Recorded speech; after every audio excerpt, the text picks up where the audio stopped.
Claudio Eliano fue un notable autor del siglo II, profesor de retórica. Su obra más conocida es Historia de los Animales, un texto antiguo interesante. Tuvo como fuentes a Herodoto, Teofrasto, Clearco, Polemón, Filón, entre otros. Cita obras perdidas y a su vez tuvo el ascenso de intelectuales de la talla de Galeno en medicina y Ulpiano en derecho. Cuenta en el libro noveno. Cuando los cocodrilos tienen sus crías, distinguen las legítimas de las espurias de la siguiente manera. Si en cuanto rompe el cascarón inmediatamente se lanza a coger algo, en lo sucesivo pasa la cría a formar parte de la familia.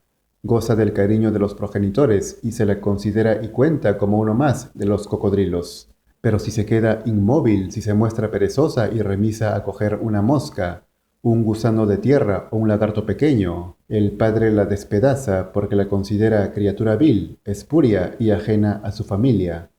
Quizás el primer acto sea una señal de cómo será la vida entera. Por otra parte, es difícil cambiar lo que se tiene de nacimiento. Schopenhauer dijo que de un imbécil de nacimiento nunca se llegará a ser un pensador. No, imbécil ha nacido e imbécil debe morir. Luego, en el libro cuarto, dice: las grajillas aman mucho a su propia especie, y esto es lo que a menudo las pierde. He aquí lo que sucede.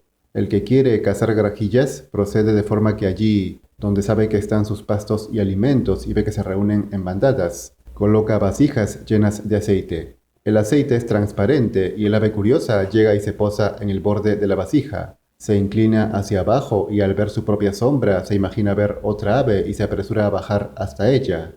Así que desciende, bate sus alas y baña de aceite todo su cuerpo, y se queda atrapada. Es similar al mito de Narciso, que por enamorarse de su propio reflejo en el agua se arrojó a ella y terminó ahogado. Aunque en el caso de las grajillas no es vanidad, sino sociabilidad.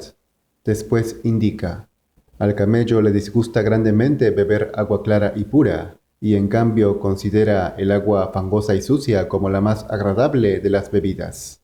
Esto me recuerda a otra frase del genio alemán sobre la lectura, que dice: la superficial e insulsa charla de una cabeza estúpida de hoy resulta para el público más homogéneo y agradable que los pensamientos de las grandes mentes. Tanto en la lectura cuanto en el vídeo se prefiere lo banal, lo insustancial, lo divertido, el resto es aburrido.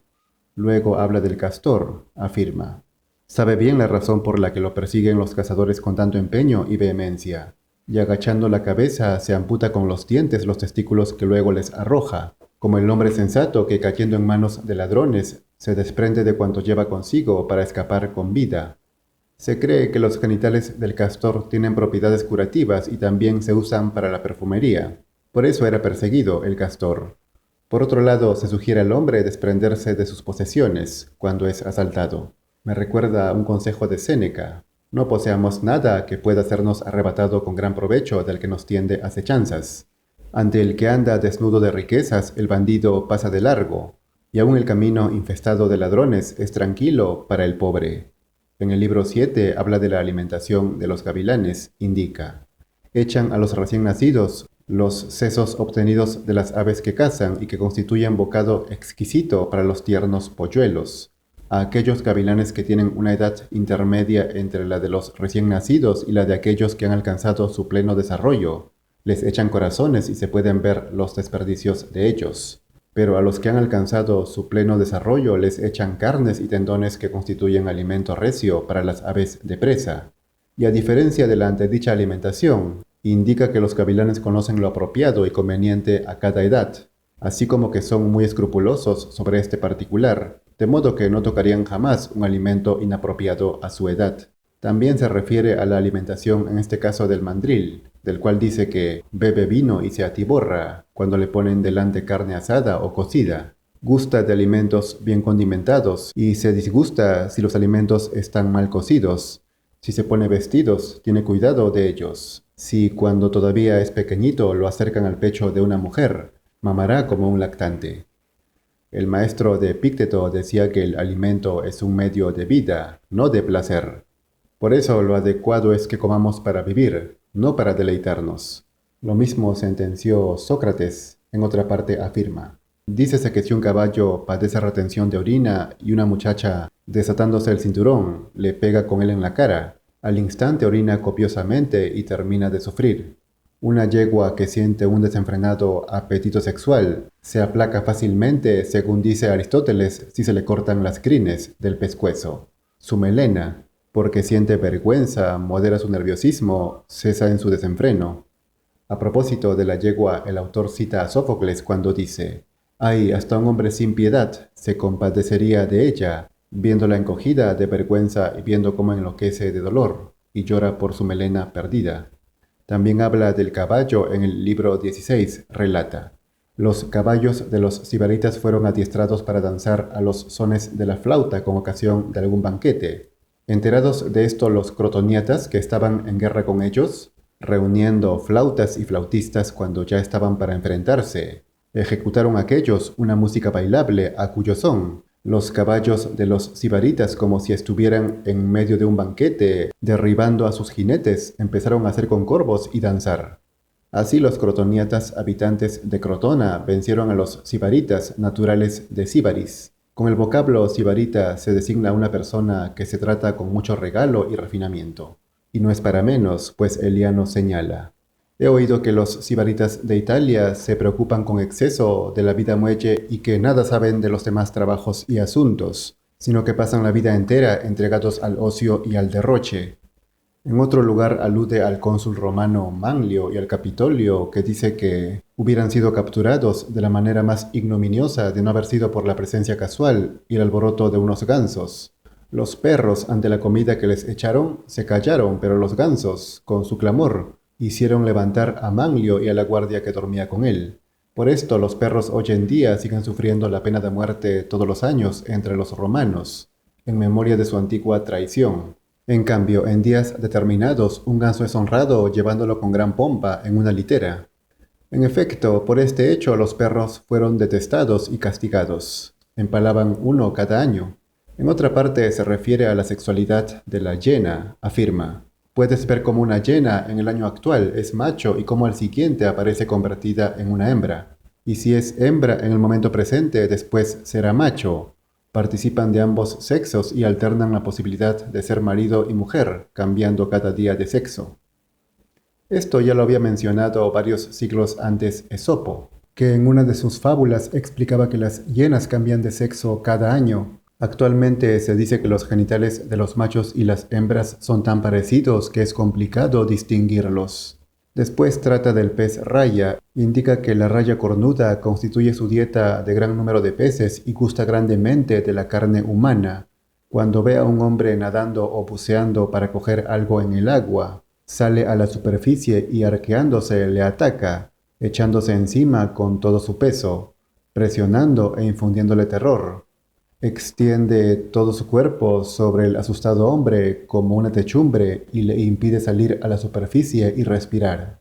Así pues, paralizada su respiración, el hombre, como es natural, muere y el pez cae sobre él. Más adelante, en el libro 2, sigue hablando de este temible animal. Cuenta que un hombre ignorante de la naturaleza y variedad de peces robó una raya sacándola de una red de pescar, creyendo que era una platija. La cogió, se la metió en el seno y se marchó al paso como si hubiera encontrado algo excelente. Mas la raya oprimida sintió dolor y lo atravesó con su aguijón, haciendo que se derramaran las entrañas del infeliz ladrón. Y éste yacía muerto junto a la raya, testimonio fidedigno de lo que había hecho en su ignorancia. La platija es un pez, aunque no se parece a la raya. Quizás en la forma se asemeje, pero poco. Luego refiere algo curioso del sapo, advierte: «Semejante fatalidad ocurre si se contempla un sapo.